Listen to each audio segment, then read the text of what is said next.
All right, everybody, welcome back to another episode of HR Heretics. Today we have Lars Schmidt on. And Lars, you are kind of the OG of people ops slash HR content creation.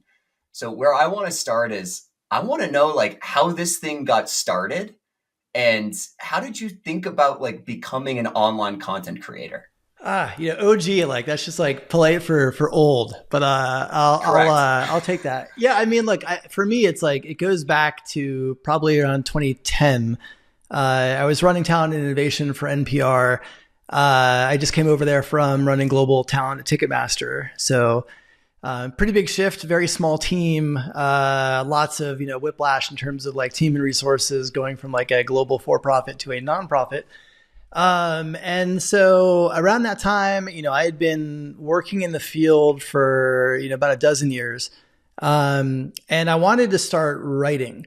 Like that was kind of my entry point. Like, blogging was a thing, Twitter was a thing. This is like, 2010, right? So like back in the early days of social media, post Friendster, but still old. And yeah, so I looked to a lot of people in the HR space who I admired their writing style, people like Laurie Rudiman, Matt Charney, Charlie Judy, people that were just really strong writers.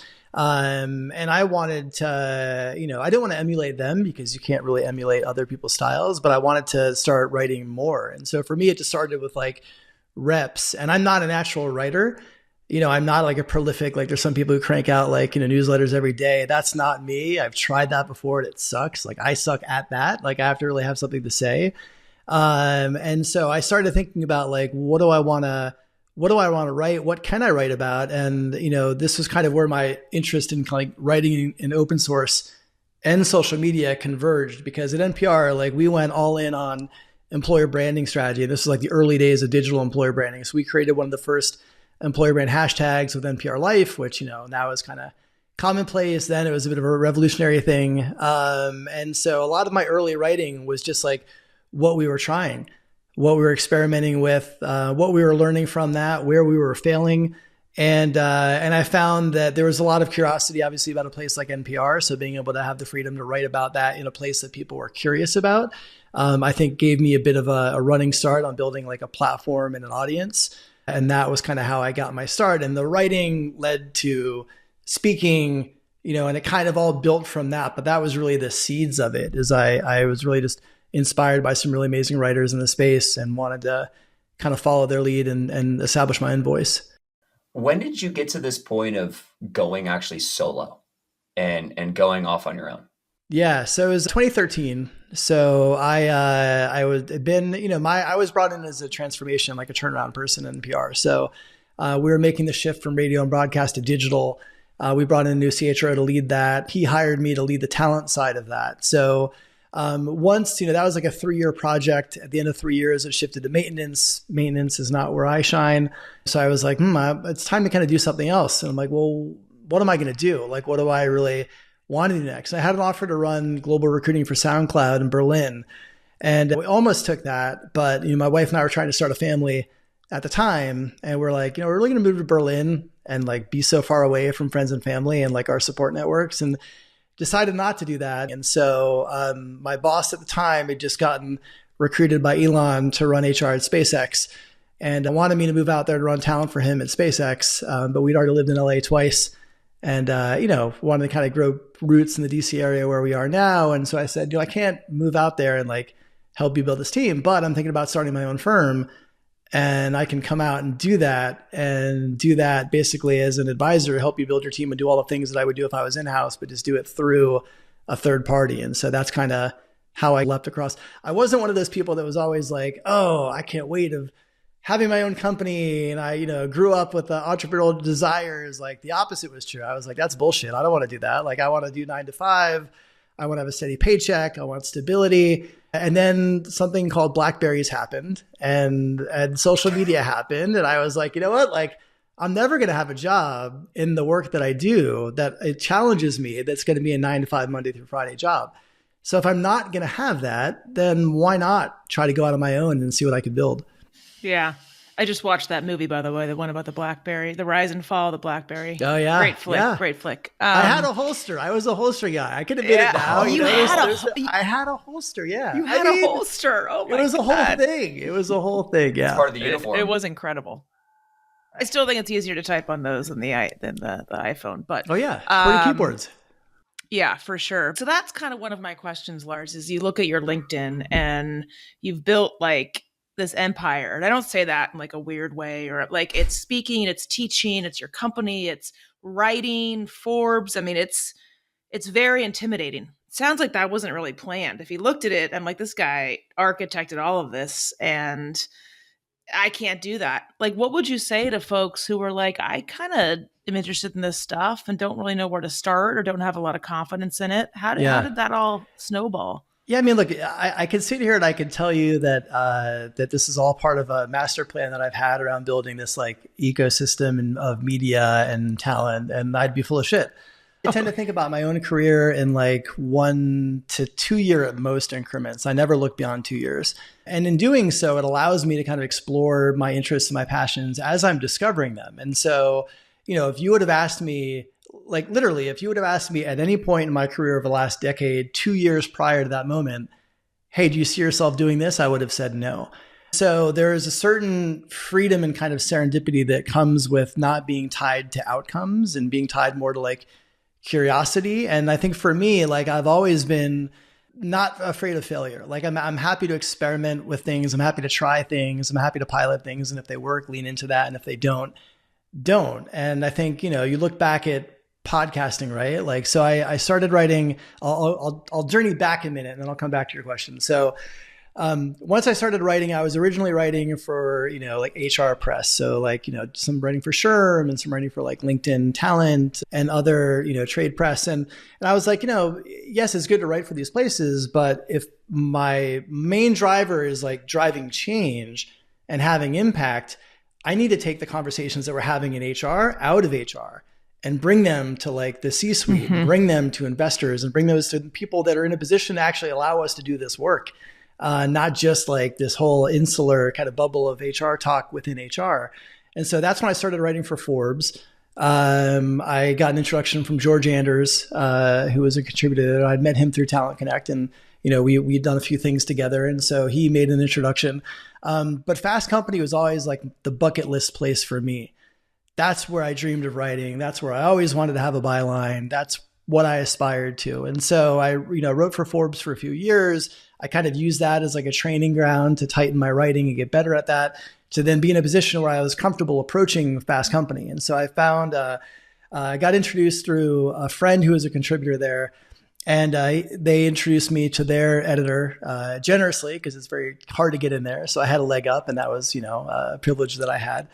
And so I said, hey, I'm very interested in writing for Fast Company. Like, can I submit you a piece? And they were like, yes, you can submit a piece. We will decide whether we want to run it or not. You do not have any editing rights. It was like, you know, loft this over and we'll see what we can do. So I wrote a piece, rejected. No, this doesn't fit. Okay. Can I send you another piece? Yes, you can send another piece. Same rules apply. Sent another piece, rejected. Can I send you another piece? And if I'm annoying, tell me, because I don't want to piss you off, because obviously I still aspire to write there and I don't want to like burn any bridges before I even have them. But is that okay? Yes, rejected. So on my fifth piece, fortunately, he didn't give up on me. He let me keep trying. It took This is incredible. This is like when Rudy was trying to apply to Notre Dame. And for sure, right? I was JV scrub. I was walk on. I was like sub walk on. Yeah. But it's what I really wanted it. Like this was something I really wanted. Like there's no place that I was more interested in writing because I was always been a big reader of Fast Company. I admire the way that they kind of shape tastes and I think that influence the industry. And so I'm just like, again, I kind of come back to first principles. If my goal is driving influence and impact to build a better world of work by elevating the field of HR, a place like Fast Company is where I need to be sharing my ideas. And so on the fifth attempt, I got accepted. And then, I learned, I took all the notes that he gave me on the four that he rejected and what he liked about the fifth one. I tried, learning from that, incorporating that in the next one. And, then I kind of got on a streak where we began to say, okay, well, you have a point of view that I think does matter, and your writing is fair, but like I could work with it. And he helped me become a better writer, like the first editor I had. And after I think like 5 or 7 pieces, then I had my own byline in Fast Company, and ended up having a new editor that I worked with and have worked with since. So, but really, like the reason I say that, I give that story is like, yes, it can be intimidating to start, but nothing happens overnight. Like I was rejected a ton before I started, building this up. When I started my first podcast, I had no idea what I was doing. And it sucked, and like it got better with time, but it's really just reps. And so if you're out there and you're on the fence and you're like, how do I approach this? The best way to start is just to start, and don't even think about necessarily having an audience in mind or an outcome in mind. Just start to get your thoughts out, whether it's writing, which I think is a great way to get started, whether it's like writing, writing could be like posts, longer form posts on LinkedIn. Right. I know a lot of people who are great writers who don't write books and don't write blog posts. They just write on LinkedIn, and they're sharp and they're quick witted, and their writing is really valuable. So it's like, find where you're comfortable, lean into that. But just try not to be tied to the outcomes of what will happen. Just kind of work on the craft. And over time, with the reps, that craft will get better, and that better craft will open more doors for you. When I was growing up, right, I was like 20 something, whatever. And I looked at all these amazing careers on LinkedIn and these high powered people with these track records, or someone like you that is doing all these things, and you get intimidated. And it's just, that story is so helpful to know that we all had so many hard times in doing this, like scratching and clawing, and we don't know what we're doing half the time, and you're trying and you're faking it till we make it, which is a term, that's thrown around, but that stuff is real. And that we're all really human, and we start somewhere, because I used to think like these VPs and these big officers were like inhuman, like gods, and they're not. And I just put it out there because I used to think like that. So yeah, I mean, you're right, Kelly. Going from 0 to where you're just starting to Lars feels like, you're climbing Mount Everest. And I think totally. What I love about that story is it reminds me of the feedback Mr. Beast gives to people who ask him for video edits. Yeah. And his feedback is, go make 100 videos. And it serves as this like amazing filter, because one, no one actually like goes and makes 100. Maybe 1% of the people that ask for feedback actually do it. And then 2, the people that go and make 100 videos are learning along the way, and they no longer need the feedback. And that's what you did, Lars, right? Yeah. You just kept putting content out into the world. You got feedback on that content. You iterated on it, and you made it better over time. And then with good content came your audience. Yeah, I mean, like that's the thing. I think when you're a creator, by definition, you're building things to put out into the world, and you can see how people respond to that. So you can see which things resonate, and which things don't. And like some of that is metrics, more of that is anecdotal. Like I'm not really a metrics person as it relates to that. Like I'll have a whimsical post off the cuff that'll get a ton of engagement, and something that I put a ton of thought into that gets like no engagement. I'm like, wait a minute, that's, part of it is you're at the mercy of the algorithms, right? You never really know how that's going to work, but you don't do it for that purpose. You just do it because I have something that I want to say, and this is important for me to put out there. And again, like I also say that this is just my own approach. Other people have different approaches. So mine isn't right or wrong. There are some people that are like, swear by, force yourself to write something every single day, and that's how you get the reps. And that's great. That's just not me, right? So I think also like I'll be cautionary to not like prescribe a methodology around like what will work for you, anybody listening. It's more of just like, this is what worked for me, and you kind of have to find what worked for you. But you'll do that, I think, by listening to a lot of other people who've created in a lot of different ways, and then take pieces from each of them and kind of build your own process. Hey everyone, we'll be right back in a moment after a word from our sponsors. Real talk, most talent leaders haven't yet cracked how to leverage AI for meaningful impact on their hiring processes and business goals.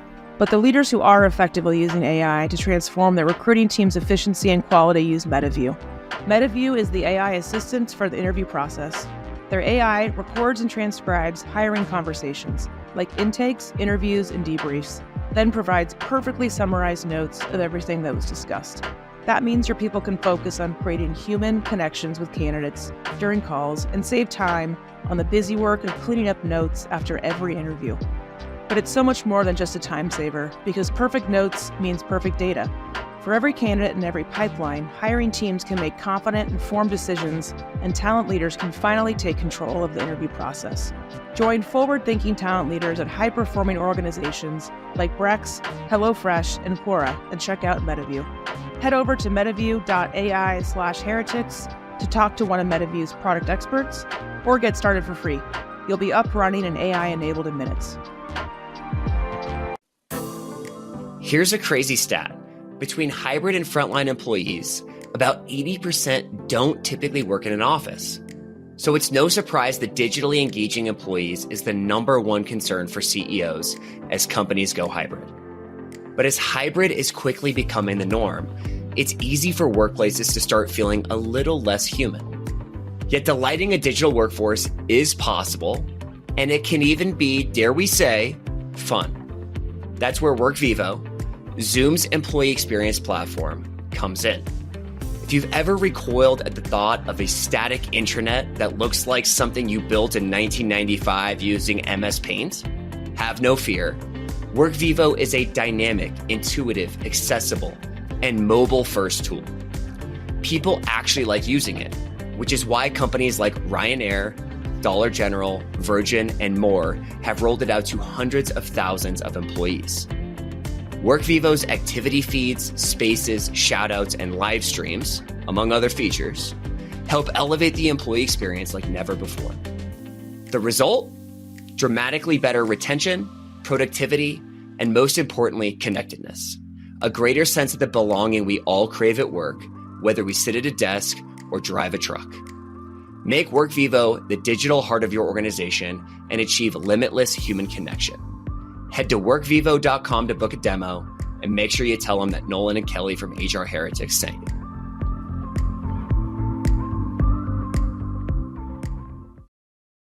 I do want to ask you about the downsides of being very online in a second, but just for people to have a little bit more context, you have almost 50,000 followers on LinkedIn. It now looks like you're actually in a partnership with LinkedIn, producing podcasts for them. How did that LinkedIn podcast partnership come to be? So, I mean, I've been doing work with LinkedIn like in range of capacities since like 2010, probably. I think when I first spoke at Talent Connect, like way back in the day. And so I had done some editorial work with them and like quote unquote influencer work with them, which, you know, makes me gag when I say that, referring to myself, which I never do actually, by the way. Like anybody who's calling themselves an influencer, I kind of have an issue with that. You'll never hear me refer to myself that way, but I've been involved in some of their programs that do that. And they had they were trying to expand their LinkedIn podcast network. And so last year, Redefining Work was one of about 20 podcasts that they invited into an accelerator program, which is like a 6-month accelerator program that gave you exposure to their editorial team, their podcast team, some of their other hosts to learn more about like how they use LinkedIn tools like LinkedIn Newsletter and LinkedIn Live. That was a great, experience where I learned a lot. And at the end of that, they invited me to officially join the LinkedIn Podcast Network. So Redefining Work became a part of the LinkedIn Podcast Network. So that's kind of how I ended up getting in there. So cool. It's another lesson, which is just the longer you're in the game, the bigger your surface area of luck becomes, and you just need to stay in the game. So you've been online for a long time. What are the downsides of being so online? There certainly are downsides to it. Like I think having healthy boundaries between IRL and social media can be a struggle. This has been something I grappled with for years. Like having those healthy boundaries where I'm kind of like, put your phone away. Like I don't need to be online right now. Like I don't need to be looking at this. And that is like the general draw of social media as a consumer, not just a creator. And so I think that the convergence of being both a consumer and a creator magnify that. So that's certainly one. I think the second is, when you're a creator and you have a presence on social media, and also depends on how you show up. Like for me, I try to show up very authentically who I am, with my opinions, with my shortcomings, with my biases, with my views. I try not to filter much of anything. I'm not saying that's the playbook. For a lot of people, it's not. It's just for me personally, that's how I'm comfortable with. And that means that, by opening myself up in the ways that I do, I will open myself up to encouragement, but also criticism, right? I won't share views that people think that I should share sometimes, and I may take heat for that. And I think that that is just part of being online, is being part of being a creator. And do I love it? No, but it's like, I realize that it comes with the territory, and I try to take it with a grain of salt. The best advice that I got actually 5 years ago was when I was first creating my first CPO community, which was the kind of the original version of what is now the Amplified Talent community. And I was drafting an email that I was going to use to invite CPOs from my network to join. And I sent it to a friend, and I sent it to a few friends. I'm just like, hey, what do you think about this? I remember this very vividly. Like, one of my friends came back to me and said, that email sounds awesome. That's a really good email. That is not you. And I picked up the phone. I called immediately. I'm like, can we talk about that? Like, can you tell me more about what you mean? He's like, look, I know you pretty well. And I know that, you have this distinct style and authenticity and just vibe that I know you because I know you personally. Like, that email sounds great, but it's like a very corporate, stiff sounding. You say all the right things, but it's just not you. And people are going to be drawn to this community because they're drawn to you, not this kind of corporate version of you. And it was so profound in that moment, because I think that was right around the time that I was leaning more into podcasting and writing and all the things that became kind of a lot of the media stuff that I was building. That was like an unlock for me, because I probably needed to hear that at the time. And I think from that moment on, I was like, you know what, you're right. I'm just gonna be me, and that will attract the people who I want to attract, and it'll repel the people that aren't down with that. And both of those outcomes are good. I mean, it's just like employer branding, right? Great employer branding attracts and repels. And I'm just like, hey, I'm more comfortable just being in my own skin in that way. And if it, repels some people, then so be it. Well, I think I'd speak for Nolan and I when we both say you're preaching to the choir there. Right. We agree. Lars, this media, there's so many different things you've been doing and doing, and right, podcasting is really big now, and it wasn't before. And I'm just curious, better than I would, where is all this going? What's the next chapter of media and all these things that you're dabbling in now? Are you thinking about that at all? If so, kind of what are the trends that you're seeing if we fast forward 10 years from now? Yeah. Oh God, Ted, don't ask me about 10 years from now. Yeah, I know. 3 years is the new 10. Programming our right? AI robots to, do the writing for us. Yeah, it's funny, Lars robot talking to us. I had a Guy Kawasaki on the podcast a week ago, and he talked about how he took all of the writing that he has done, which he's been prolific for decades, and programmed it into a custom LLM to create Kawasaki GPT. And he runs things by that as a starting point, which is fascinating. But that's probably the future, which is actually here now. I think for me, I mean, it's interesting. Again, I'm not a prolific writer. I don't consider myself to be a great writer. I'm a decent writer, but I have to really have something I want to say. I'm a decent podcaster. I'm a decent storyteller. I wouldn't say there's any one thing that I'm amazing at X. And that's not false humility. I think it's just I put in the reps, so I'm pretty good at a range of different mediums. And that's my superpower, is being pretty good at multiple things, as opposed to being amazing at one thing. I think in this age of AI now, as a creator, it's going to be interesting. I mean, probably, especially on LinkedIn, I mean, at least half the stuff we're reading, it was, at least not, if not totally written by AI, initially frameworked by AI. And as we see, OpenAI and tools creating more of these video platforms you can create. And you saw, I mean, when we're recording this a week ago, Reid Hoffman interviewed an AI replica of himself for his podcast, right? That technology is there, and it's going to be advancing so fast that I think even in 3 years from now, it's going to be, I mean, there's going to be so much AI generated content, the ability to sift kind of real from fake is going to be nearly impossible. And so I think what it comes down to will be the role of a creator will be around both creation using these tools, but also curation, right? I look to someone like a Hung Lee, with Recruiting Brain Food. Like, he has such an amazing ability to curate interesting content and bring them together in interesting ways that it's easier to trust those trusted curators to help you surface the great content than necessarily me as an individual going out. And, this is part of what I do as well. So like, I probably have an advantage there, but like for the average person to go out and be like, hey, I want to learn about X, where can I find that? It's like you find the person who's really known for doing a good job of both creating and curating an X, and you follow that person. So right. But it's going to get wild. Like I don't know. Yeah. Like even 3 years out, I can't predict that with accuracy. Totally. I think that original voices will matter. I think great writers who have their own distinct style will stand out in the sea of AI generated content.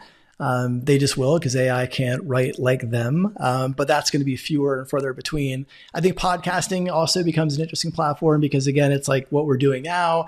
You're seeing people, you're seeing them react in real time. You're seeing different conversations. And obviously with this, you can take this up into multiple formats. You can slice it into video clips. You can have long form written pieces. You can use AI to, reformat other versions of content based on the transcripts, but still this original IP, I think, is something that AI can't yet create. So, Yep. One of the reasons Kelly and I started the HR Heretics podcast is because we felt that there was a gap between what people wanted to hear and what people needed to hear. How do you think about the stuff that the HR community needs to hear, but isn't as receptive to? How do you think about, like, do you put that into the world? Do you filter that? Like, what is your thought process on some of those pieces of content? Yeah, I mean, I try not to filter much. Like, honestly, I'm at like 170 episodes now. I can only think of like one or two where they've even been edited, other than like and like, or if a guest flubbed something and was like, hey, could you like, I don't think I've ever actually edited a piece of content of what somebody said. And I've had guests on that I don't agree with, right? I've had guests on sharing ideas that don't necessarily align with my own views. And frankly, I've taken shit, from my audience at times, where they're like, well, why did you platform that person? Why did you give them a voice? And I'm just like, my goal as a host isn't just to make everybody feel good about a certain topic. It's to try to surface conversations and ideas and topics that I think we need to understand and we need to be thinking of. And they may not be things that we agree with, but that doesn't necessarily mean that we don't need to know about them or be aware of them. And I know that is a fine line. And I think that we're also in this time where I think it can be, certain ideas can be extremely polarizing. And, certain people will have strongly held beliefs that like platforming an idea they don't agree with under any circumstances is wrong and you shouldn't do it. And they're entitled to that opinion. But I don't view that as my role. I think my role is to try to illuminate topics and ideas and concepts that are important to the field of HR. And that includes not just HR perspectives. That includes perspectives from CEOs and business leaders who view our field from a different lens. And I think, frankly, and that's one of the things that we do need more of in our space, is I think that the general kind of HR podcast, if you will, ecosystem has certainly grown, and there's some great podcasts out there. But I think we need more. We did put a little bit more effort into telling the stories from the business on what they need and expect from us, because our role is a business function, and we have to be able to think about those, whether they're consumers of our services or partners. Like, we have to understand how they see us and how they think about us, even when we don't like how they see us and how they think about us. Like, HR gets a bad rap. I could not agree more. Hey, everyone. We'll be right back in a moment after a word from our sponsors. There's a world where your CRM is powerful, easily configured, and deeply intuitive. Attio makes that a reality. Attio is a radically new CRM built specifically for the new era of companies. It's flexible, easily configures to your unique data structures, works for any go-to-market motion from self-serve to sales-led. Attio automatically enriches your contacts, syncs your emails and calendar, lets you create powerful reports, and quickly build Zapier-style automations. The next era of companies deserves more than a one-size-fits-all CRM with an outdated UX. Join 11 labs, Replicate, Modal, and more. Try Attio instantly at attio.com. That's ATTIO.com, and tell them Nolan and Kelly from HR Heretics sent you. Like the worst thing you could do is to just kind of affiliate yourself and listen or eat the things that only you agree with and that you are, right? I mean, in these HR roles, we see everything. I've had to, work with people that I frankly very much disliked or had different views on life and my rights, for example. And the goal, I think, is to understand the whole consideration set, because you're always going to have to work with everyone, those that you agree with and don't. And if you don't understand everything, you can't do that effectively. And so I think that's what Noel and I have tried to do as well. And frankly, we've taken heat as well. And it's like, don't think that this is my view, but that's the goal, is to dissect everything. Yeah, and it's hard. I think we do have a role to be, while we're doing this, also be intentional around the who we are platforming in some cases, and what stories we are uplifting and servicing that might not have the same access, right? So I think that piece is a responsibility that we have, and I think we need to try working on, and we can always do better, frankly, in that sense. But it's interesting. Like, I think our work is so volatile. The environment that we work in is so volatile. And, I remember recording a podcast with somebody soon after January 6th. And, they were pissed, livid, like many people were. And they were just like, half of my company is celebrating this. Like, how the hell do I live with that? How the hell do I try to be balanced or neutral in an environment like this, where this is just such an embarrassment, and I'm so frustrated by these events. And so it's tough. I'll never say that it's easy. And I will also say, and I try to do this often, that I get to be a bit of an armchair quarterback, right? Where I'm not an operator today. I'm not in the trenches. I'm not doing this work. And I try to own that all the time, because I'm it's easy for me to have this perspective that I do, because it's not in the trenches right now. As some of these other operators are. So the perspective is a bit easier for me to have. But those are the real kind of things that we're navigating as people leaders. And I think those are the things we have to talk about. The thing that, Kelly, to go back to your question of where does media go in 3 years, the thing I'm most worried about is where I think it's been going, and I think will continue to go, is into these echo chambers, to where it's there's so much content being produced that you could just go to the content that makes you feel good. And that's why I asked Lars the question, because I actually, I'm a frequent listener, and I do hear you bring up opposing topics. And the thing that I would just encourage our audience to continue to lean into is that even if stuff makes you uncomfortable, and when you initially hear it, and you may never agree with it, but I think we have to be more open to changing our minds. Yeah. And that's the thing I'm most concerned about right now with just the state of our society, is that we get an idea in our head of the way that the world should work, and then we hear opposing ideas to that, and we're immediately rejecting those ideas. And for me personally, one of the reasons I wanted to do this show is because when I worked with Henry, who is the CEO of Carta, he said a ton of crazy shit all the time. And I thought it was fucking nuts.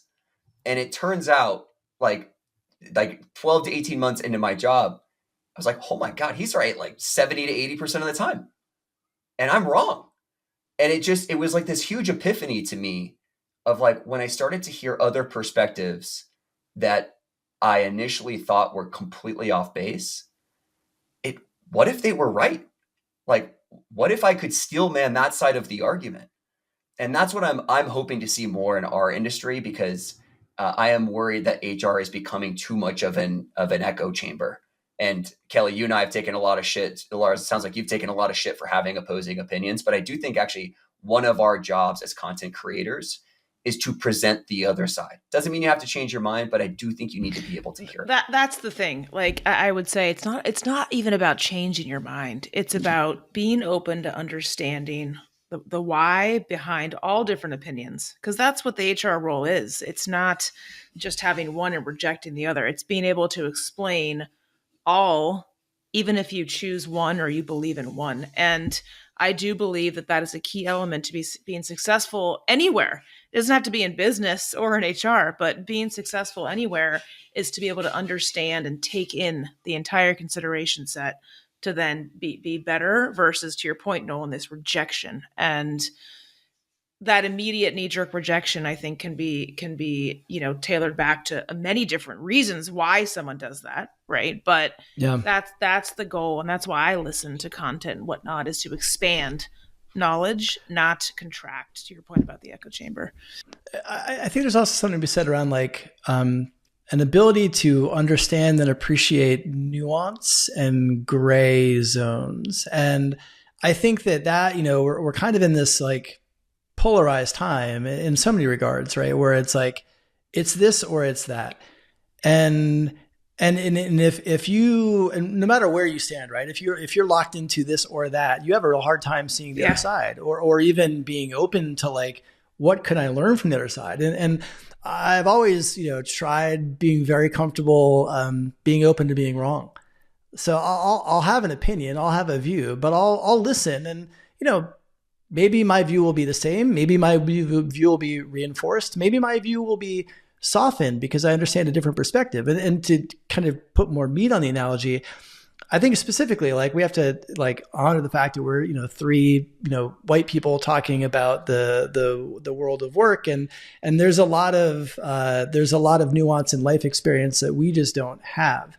And so for us, like, if we're wanting to kind of build a better world of work, we have to own that. We have to understand that. We have to do our best to proactively grow and learn in those areas. And in doing so, that also means we're probably going to make mistakes along the way. I've made tons of mistakes along the way, especially as it relates to trying to, better understand, DEI and better kind of build more inclusive companies and whether it's platforming individuals or just learning more about like experiences that are not my lived experiences. But I've been very fortunate, and again, like, this is where I'm kind of open to feedback. I've been very fortunate that I've had a lot of learning moments over my career, especially as a creator writing things, where like I may have approached things in one way with a complete lack of awareness how something might be interpreted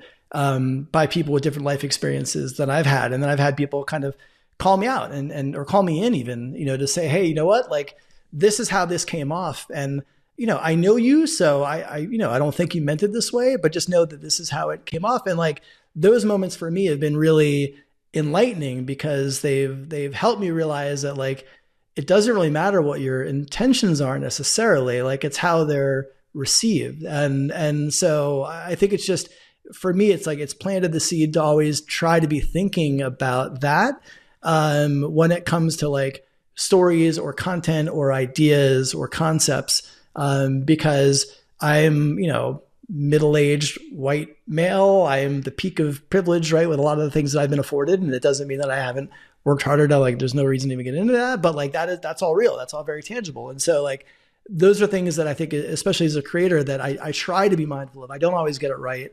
But I try to kind of have in the back of my mind. Yeah. I've found that more often than not, multiple things are usually true at the same time. Mm-hmm. Yeah, that's Lars's point on nuance. Yeah. I just finished Tim Urban's What's Our Problem book, and I'm going to do a longer post about it in the next week or two. But the point around nuance, Lars, I think is really, really well said. And we just live in this time right now to where it's just so, everything is polarized, and we're trying to filter decisions into right or wrong, black or white, yes or no. And 95% of the world is in this gray. One of the goals with our show is like, we're trying to help people navigate that. And I see you doing that too. And I just want to call it out and appreciate it, because I think we just need that in society. I'm worried about how much appetite there will be for it in the near future. I mean, look, I'm an optimist by default. I will always be an optimist by default, but I also worry. I mean, look, we're heading into what will be the most contentious election cycle that the US has ever seen. UK is going to be going through something similar. soon after. This is happening around the world, like the polarization, the othering of people that don't share your views. Yeah, it's hard to kind of look at the trends of where all of that is going and find reason for like hope and optimism that like something will happen that we'll find our way past that. But you've got to hold on to that hope. I certainly do. But yeah, I think if you're not concerned, you're probably not paying attention. Yep. Well said. So transitioning here to the Amplify community, tell us a little bit about that community. How big is it? And then what is that community talking about as it relates to, we're in the middle of May in 2024. Yeah. So the community was something that I launched, kind of this iteration of it. I launched soon after my last book, Redefining HR, was published. So I had a lot of people, reading the book and responding and then saying, where can I go to continue my education on like modern HR? And at that time, there really wasn't many places that I felt comfortable sending people. I mean, there are more now, so I'd have a better answer now if I was asked that question. But then I didn't. And so I said, well, what if I built a community aimed at like connecting and developing and supporting the next generation of chief people officers? And so that's kind of how that came to be. And it started with like leadership development cohorts. Originally it started as the Amplify Academy. It's kind of evolved into the Amplify Talent community. Now there's about 800 members across over 40 countries that make it up today. You can learn more about it at amplifytalent.com/community. But yeah, in terms of conversations, I mean, it's any number of things that I think will mirror what you're seeing on LinkedIn. So how to deal with layoffs and burnout and instability of just this environment. Lots of conversations around searching for a job in HR, because a lot of people are, on the receiving end of layoffs and kind of looking for work. What are the current, how to stay committed to diversity and inclusion efforts when we have this kind of these headwinds that we're seeing, especially in tech right now around like budgets and resources being cut. How to build, how to become better business leaders and build that business acumen, how to influence the C-suite and leadership. I mean, it's interesting. Like, as you mentioned, like I'm very active on LinkedIn. I think a lot of the conversations that I see in our community mirror a lot of the broader conversations that I see on LinkedIn, which mirror conversations that I'm seeing happening in other people leader communities that I'm a part of, right? So it's like, I think that we're all kind of navigating similar things as a leadership, cohort. What is one thing that you're seeing over the years, Lars, that has always kind of been there across HR that either is still a gap today or we haven't progressed enough, and some of the reasons why you think those blocks are there?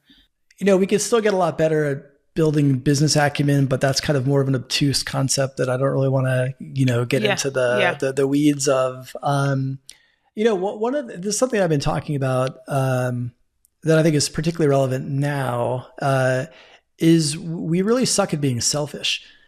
And I've written about this. So like, if you've, read anything I've written or heard any podcast, you're watching this, feel free to like fast forward 30 seconds, right? If you want to kind of get this again. But for those of you who haven't, like our work is so hard. The demands of our job are so difficult, right? And it's easy for us to just like have our head pulled down and be so committed to that work that we're not taking enough time to think about our own growth and our own development. And, look at like the wave of this, new round of generative AI that's impacting everything. And it's a runaway freight train at this point.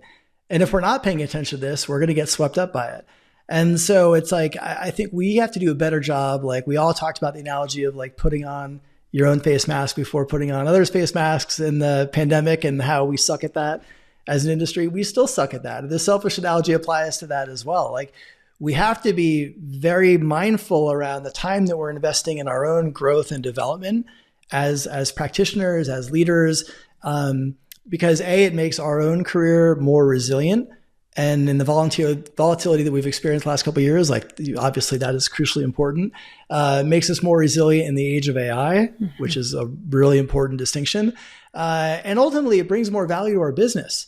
If we're diligent about increasing our capabilities and our understanding and our growth mindset, we're bringing more value to our employer, right? And we never think about that. We're always like, I want to, take this course, but I have so many deadlines and deliverables. Yeah. Like, I don't have time. And like, that's an excuse that will always be there. It has always been there. It will always be there. We've got to break that cycle and find a way to make time to focus on our own growth and development, because it's too dynamic of an environment that we're in and too volatile of an environment for us in, that if we don't do that, it's at our peril. So I will beat the drum on that as something that we need to change, because again, it's like, it's 360 value. It's value to us, it's value to our future selves, and it's value to our employers. Well said. That's such a Larsism right there. So what Lars, I think, is really good at is taking actually like hard feedback and packaging it in a way that makes you feel really good about hearing it. Like that's like that's like a is that like my version of the insult sandwich? Is that what that is? No. It's a compliment, because basically, like, another way to frame it is like, we're not in this industry. People leaders don't have their head out looking around at the rest of the business. They don't have their head out looking at technology. They're kind of like have their blinders on. And so like, I love the way that you frame constructive feedback. And it's something that I've been working on, because I think it makes it really digestible for people. And it's in the version that they want to hear it, which is investing in yourself. Yeah. It's really well said. Well, I mean, for me, it's like, I want to empower people. I don't want to tear people down. Right. And so it's like, I think I always try to see the good in people. I always try to like help them see that, because I think some people struggle to see the good in themselves. Yeah. And so it's like, this is more of like a call to action for our field.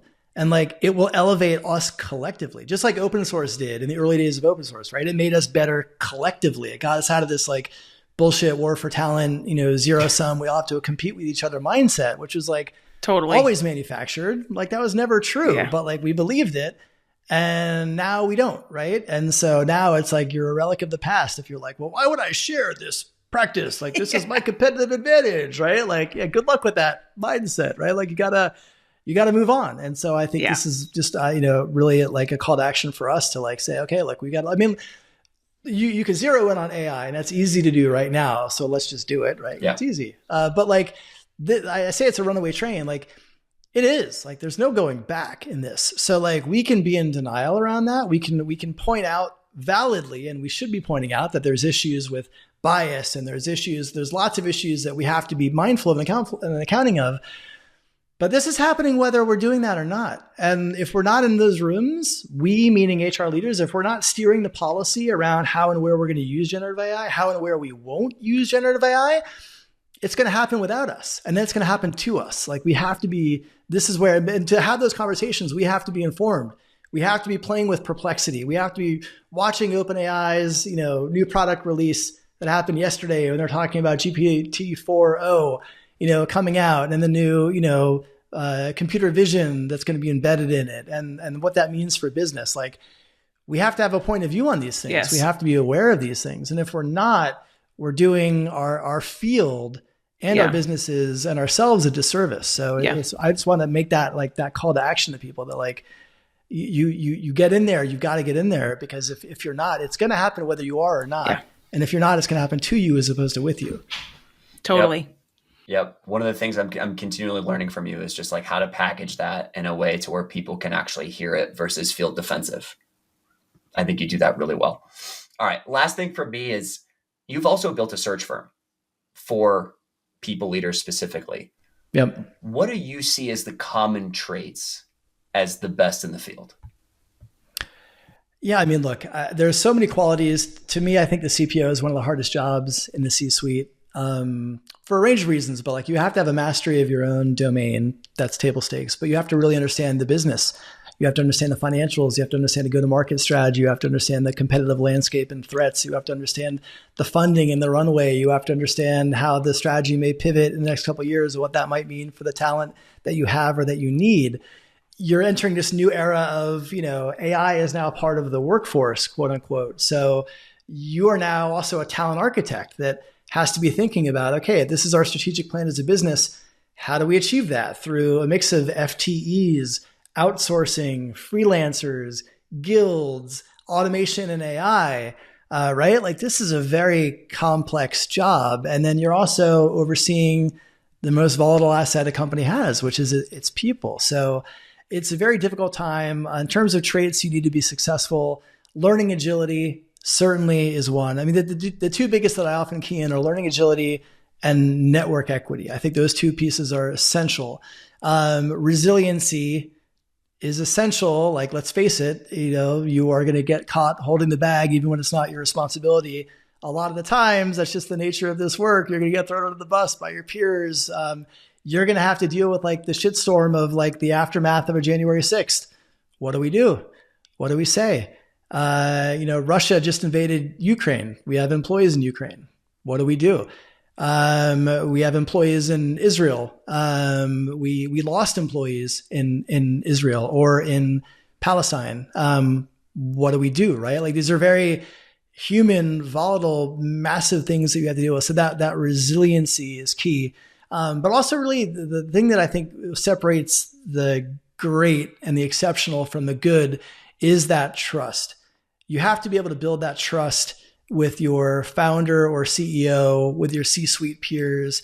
You have to be able to have that level of trust in order to be a truth teller to them, because you have to tell them some shit they don't want to hear sometimes. Yep. And that's your job. Like, that is the job. And I think that's the biggest struggle that I think we're in an point right now where like a lot of the seasoned CPOs are moving out of the field. We have this next generation of CPOs moving into the field. They have not experienced those moments of like uncomfortable truth telling. And that's a really hard thing to do when you're green, in that role, but it's critical for your success. And so, there are people who are moving into these roles that maybe aren't comfortable enough doing that.